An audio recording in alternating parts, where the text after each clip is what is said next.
and welcome to Tech Time Today. In this episode, I'm going to get into a new series of videos. This will be the first of a new series that are geared toward what I'm calling tech athletes. I am an avid soccer player. I'm a soccer coach. I'm also a techie and software developer. And I see a lot of parallels between the two worlds in many, many different ways. Today, I want to talk about an analogy that is very often used in both of these worlds. The analogy is the small fish, big pond, big fish, small pond. That sometimes you are a small fish, meaning that you are just starting to learn, you're less experienced, you're less well known in this larger group of people, and or among people who are way, way more advanced than you. So you're sort of on the lower rung of things, so to speak.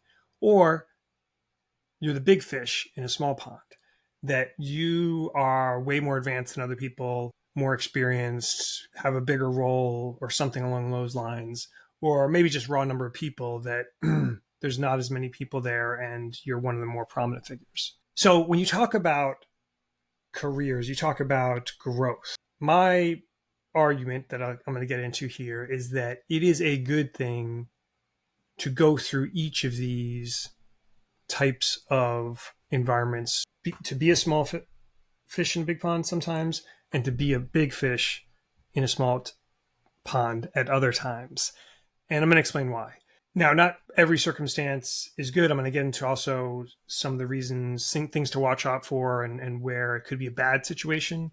But there are good reasons to be in either situation. And I'll give examples in both the kind of tech world and the athletic world, mostly for the soccer stuff that I've done, but it can be applied to other sports, of course. So let's talk about the first one, small fish in a big pond. And clearly, this is something that everyone has done at some point because everybody has been less experienced at one point or another. When you're just starting out in a sport, obviously you're going to join a team and there's going to be different skill levels. More than likely, you're going to, at some point, be on a team where you are maybe the least skilled.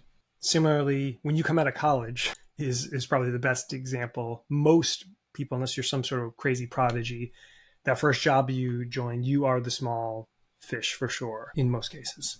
And you are there to learn. And so the key thing where you are in a good environment in that scenario is where you can learn.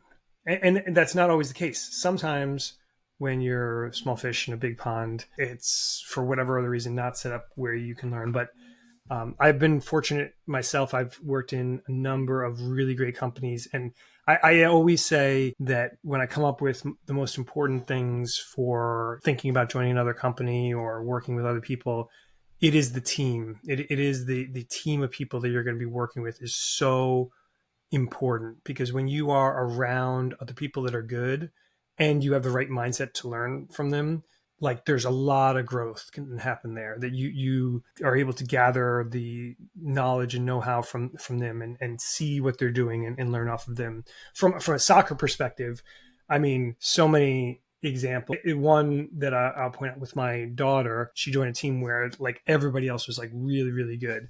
And so she was probably on the lower rung of that particular team, and in the beginning struggled a little bit for sure, and we talked about it, and it is a challenge when you're in that situation. If you don't have the right mindset, you can lose confidence. Like that's one of the downsides, I guess, even if it is a good situation, like in terms of like the potential for learning. If you don't have the right mindset, it can lead to bad things because you get inside your own head and lose confidence and whatever. But we talked a lot about, don't worry about playing time. Don't worry about that stuff. Just work hard. Just keep like, and these are the things you can work on. Just don't worry about that. It'll be fine.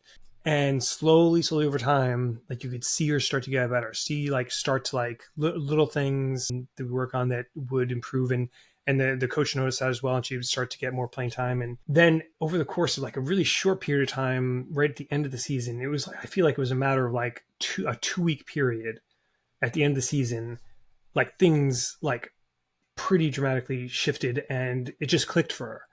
And all of a sudden, actually doing like really, really well, like actually looking like one of the better players on the field. She got faster, even like her speed picked up because it was like one of the things she was doing was like running on her own.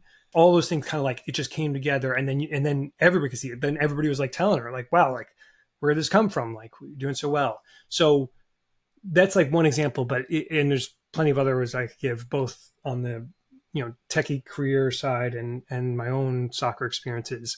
But that's like the good side of small fish big pond, is that a potential for growth, right? All right, and let's now talk about big fish in a small pond. This is one thing where you might think there's not a lot of growth because by definition, you're theoretically better, or you're like on the high end here. But the key thing where this ends up being a really big benefit and can lead to a lot of personal growth is when you view things in terms, well, I guess two major things. One is that you think of things more on the teaching side. So like you're almost entering another level. So you're not the student as much as like, okay, you've advanced and now you're learning almost another set of skills. Like when you are in that position where you are at the higher end of your team, of your group, and you have the mindset of teaching, of being the leader. And let's say I was on a team with other people who don't even know Angular, maybe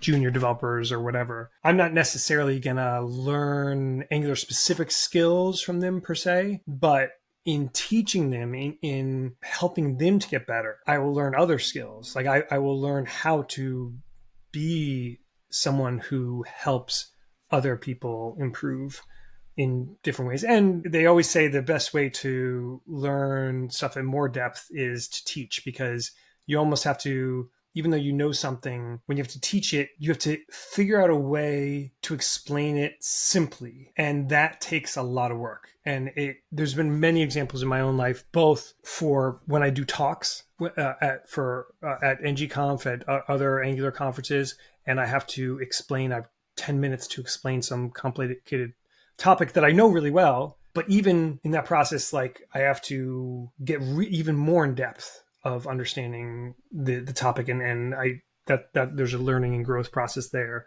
For soccer, same thing, that when I teach Maddie, my younger daughter, older or younger daughter's teams, I have to figure out how to break things down, and I learn a lot myself that way as well. And the negative side, or the way that people can be in this situation and be negative, I should say, is where you aren't in that mindset to teach or be a leader. So like if you are a big fish in a small pond and you have the mindset that you are better than them and you shouldn't be there, you need to be in a bigger, better place, like, and you're sort of bitter about it, it's not going to be helpful. It's not going to help you grow. Okay. I talked about the good things in each of those situations. Let me talk about the potential bad parts of each. And really what it comes down to is that when things aren't set up for change. So when, for a small fish in a big pond, if the structure of the organization isn't conducive to allowing new people to grow and advance and to recognize their growth, then it's going to be a struggle, and it's going to be frustrating because you're going to feel like you put in a lot of hard work and you should be advancing, but you're not. A great example is in soccer, where more advanced teams where there's a lot of politics involved, and you join and you start off not a lot of playing time and working hard, but then you do start to feel like you are improving, which is a good thing,